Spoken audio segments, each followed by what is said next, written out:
네. 방금 조금 전에 연봉계약서에 대한 언급을 해주셨는데 네. 사실 이게 사례가 조금 궁금하거든요. 네. 그럼 이렇게 한번 생각을 해보시죠. 예를 들어서 법인 이익이 굉장히 많이 생길 것 같아요. 네. 올해 기준에 봤을 때. 네. 그래서 연간 계획을 짤 때 올해는 작년보다 이익이 많이 생길 거나 아니다라는 것을 판단할 수 있잖아요. 네. 자, 그렇다 그러면 실질적으로 연봉 계약서 없이 예를 들어서 대표님들은 보면 이익이 많이 생긴다 그러면 주로 급여를 언제 많이 가져냐면은 하반기에 많이 가져갑니다. 네. 아니면 심지어는 연말 기준에서 급여를 한꺼번에 많이 가져가시거든요. 자, 그렇게 되었을 경우에는 그거 만약 예를 들어서 1,000만 원을 가져가는데 갑자기 1,500만원씩 가져갔다. 네. 예를 들자면 네. 자, 그렇다 그러면 이 1,000만 원에서 1,500만 원을 가져가는 어떤 근거가 있어야 되잖아요. 그렇죠.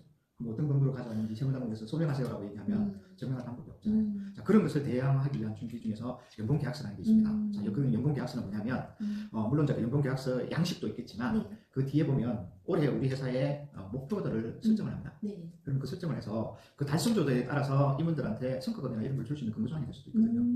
네, 그래서 그러면 예를 들어서 급여를 인상을 해야 될 것 같은 어떤 소지가 있다고 하면 예를 들어서 1월 달에 만약에 1,000만 원 연봉 계약서 했어요. 네, 계약서를 작성했다 하더라도 뒤에 만약에 6개월 뒤에서 마치 7월 1일부터는 회사가 이익을 많이 날까서 연봉을 좀 올려야 될 것 같아요.